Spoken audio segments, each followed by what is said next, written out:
दोस्तों, इनकलाब अखबार में आज के रोज यानी 27 जून को मैंने एक मजमून यूनिफॉर्म सिविल कोड यानी एकसा सिविल कोड के बारे में मैंने आज लिखा है और आज शाया भी हुआ है। इस मजमून में मैंने यह कहने की कोशिश की है कि कैसे हम इस मसले पर अपना रद्द अमल दें, इस मसले को कैसे समझें और क्या करें जिसकी वजह से जो फिरका परस्त जो ताकतें हैं, जो सांप्रदायिक शक्तियां हैं, वो कामयाब ना हो पाए। तो मैं यह मजमून आपके सामने पढ़ना चाहूंगा। इसका उन्वान यानी टाइटल है, एक सा सिविल कोड, जज्बात से काम न लीजिए। एक सा सिविल कोड का मसला फिर गरमाया हुआ है, मगर अफसोस कि मेन स्ट्रीम मीडिया एक बार फिर पूरे मसले को फिरकावाराना रंग दे रहा है। ऐसा महसूस हो रहा है कि मीडिया यह सब नादानिस्ता तौर पर नहीं, बल्कि अपने सियासी आकाओं के दबाव में यह सब कुछ कर रहा है, ताकि आइंदा इंतखाबात से पहले राय दहिंदगान रोजी और रोटी के सवालात भूल जाएं और जज्बातियत की रौ में बहकर अपने वोट डाले। ऐसी जमीन तैयार की जा रही है। जब वोट मजहब की बुनियाद पर दिया जाएगा तो कामयाबी किस सियासी जमात को मिलेगी, इसकी वजाहत जरूरी नहीं है। लिहाजा एकसा सिविल कोड के बहाने हिंदू मुसलमान का खेल शुरू हो चुका है, जहां सेकुलर सियासी जमात की तरफ से इस बयानिया का मुकाबला करने की कोई ठोस हिकमत अमली नहीं दिख रही है, वहीं मुस्लिम कयादत का एक ग्रुप जज्बातियत की रौ में बहता हुआ नजर आ रहा है और वह मीडिया के बिछाए गए हिंदू बनाम मुसलमान के दाम में फंसता जा रहा है। सबसे अहम बात यह है कि एकसा सिविल कोड सिर्फ मुसलमानों का इशू नहीं है। अगर कोई भी शख्स इसे हिंदू बनाम मुसलमान के नुक्ते नजर से पेश कर रहा है तो वह दानिस्ता या गैर दानिस्ता तौर से फिरका परस्तों का काम आसान कर रहा है। दरअसल एकसा सिविल कोड की जद में तमाम हिंदुस्तानी शहरी हैं। तमाम मजाहिब के पैरोकार इसके असरात से बच नहीं पाएंगे। मुल्क का वफाकी निजाम भी इसके मनफी असरात से महफूज नहीं रह पाएगा। आलाजात, पसमानदा, दलित, आदिवासी, अकलियत, खवातीन और तमाम सोशल ग्रुप्स इस मसले से बराह रास्त जुड़े हुए हैं। फिर आखिर क्यों मुसलमानों से ही रद्द अमल लेने के लिए मीडिया दौड़ा चला आता है, जबकि वह मुसलमानों के असल मसाइल जैसे रोजी रोटी, सेहत आम्मा और तालीम में दिलचस्पी नहीं रखता। याद रहे कि मीडिया को मुसलमानों से कोई ज्यादा हमदर्दी नहीं है, बल्कि वह एक खास मकसद के तहत उनका बयान लेने आता है। जरा सोचिए कि आखिर क्यों मीडिया इस मसले पर ईसाइयों, सिखों और पारसियों के बयानात को तरजीह नहीं देता। माहिरीन ने यह खदशात भी जाहिर किए हैं कि एकसा सिविल कोड के बहाने आदिवासियों की जमीनों और उनके वसाइल को लूटने की तैयारी चल रही है।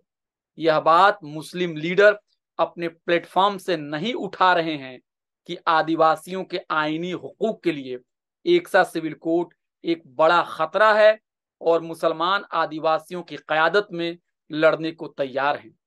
मुस्लिम लीडरों को यह बात खुलकर कहनी चाहिए कि आईन आदिवासियों को अपने वसाइल और जमीन की देखभाल करने की खुसूसी इख्तियारात देता है और गैर आदिवासियों को यह हक नहीं है कि वह किसी भी बहाने उनकी जमीनों को अपने नाम कर ले। इसी तरह शुमाल मशरकी रियासतों को यह आईनी अख्तियारात दिए गए हैं कि वह अपने आयली कानून पर पूरी आजादी के साथ अमल कर सकते हैं और अगर एकसा सिविल कोड बना तो वह उनके खुसूसी इख्तियारात की पामाली होगी। मुस्लिम लीडरशिप को शिमाल मशरकी रियासतों के कायदीन से राब्ता करना चाहिए और इस मसले को वसी तनाजुर में पेश करना चाहिए। याद रहे कि 21वीं लॉ कमीशन ने फैमिली लॉ से मुतालिक अपनी अहम रिपोर्ट अगस्त 2018 में शाया की थी। इस रिपोर्ट में कमीशन ने यह साफ तौर से कहा था कि मुल्क में एकसा सिविल कोड को थोपने की कोई जरूरत नहीं है। अपनी रिपोर्ट में लॉ कमीशन ने मजहबी तनों की अहमियत पर जोर डाला और कहा कि खवातीन के खिलाफ मौजूद गैर बराबरी पर मबनी आयली कानून और उनके खिलाफ गैर मुसावी इक्तसादी निज़ाम को दूर करने की खातिर कानून साजी होनी चाहिए। इतना ही नहीं, लॉ कमीशन ने यह भी कहा है कि कसरत इज़्दवाज के वाक़यात मुसलमानों में बहुत कम हैं, जबकि गैर मुस्लिम इस्लाम कबूल करके एक से ज्यादा शादियां कर रहे हैं। लॉ कमीशन ने इस बात का एतराफ़ किया है कि इस्लाम ने खवातीन को माली हुकूक फराहम किए हैं और तलाक के सहारे नाकाम शादियों से निजात पाने का रास्ता भी हमवार किया है। अलावा अजीम मज़कूरा रिपोर्ट में इस बात पर अफसोस जाहिर किया गया है कि हिंदू अपने आयली कानून के तहत टैक्स में तखफीफ हासिल करने में कामयाब हैं, जबकि ईसाइयों, मुसलमानों और पारसियों को यह सहूलत मैसर नहीं है। इस रिपोर्ट में हिंदू कोड बिल की खामियों का भी जिक्र है और इस्लाहात की बात कही गई है। तलाक से मुतालिक ईसाई आयली कानून में भी इस्लाह की बात पर जोर दिया गया है। पारसी आयली कानून में भी तब्दीली करने की बात कही गई है ताकि जब कोई पारसी किसी गैर पारसी से शादी कर ले तो उसे कम्युनिटी से खारिज न किया जाए और न ही उस शख्स को पारसी शिनाख्त से महरूम किया जाए। तलाक के वक्त जो दौलत शौहर और बीवी की है उसे भी बराबर तकसीम करने की बात को कमीशन ने उठाया है। साथ ही साथ स्पेशल मैरिज एक्ट के अंदर भी इस्लाह की बात कही गई है और शादी करने से पहले दी जाने वाली 1 महीने के नोटिस की मुद्दत को कम करने की बात कही गई है ताकि और बैनल मज़ाहिब शादियों की राह में मौजूद रुकावट खत्म हो जाए। उसी तरह लॉ कमीशन ने अपने 182 सफ़ात पर मुश्तमिल रिपोर्ट में निकाह, तलाक, तहवील, सरपरस्ती, गोद लेने और बच्चों की देखभाल, मिरास और विरासत से मुतालिक इस्लाहात दर्ज हैं। कमीशन का हदफ है कि जिनसी अदम मसावात और इम्तियाजात को दूर किया जाए।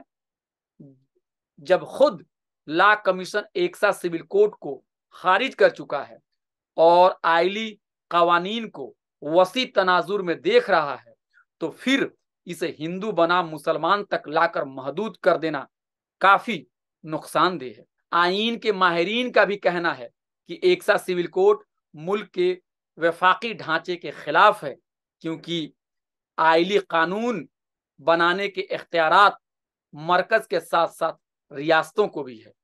आइली कवानीन ही नहीं बल्कि CRPC और IPC जैसे सेकुलर लॉ भी पूरे मुल्क में एक तरह से नाफिज नहीं है और उनमें काफी तब्दीलियां पाई जाती है।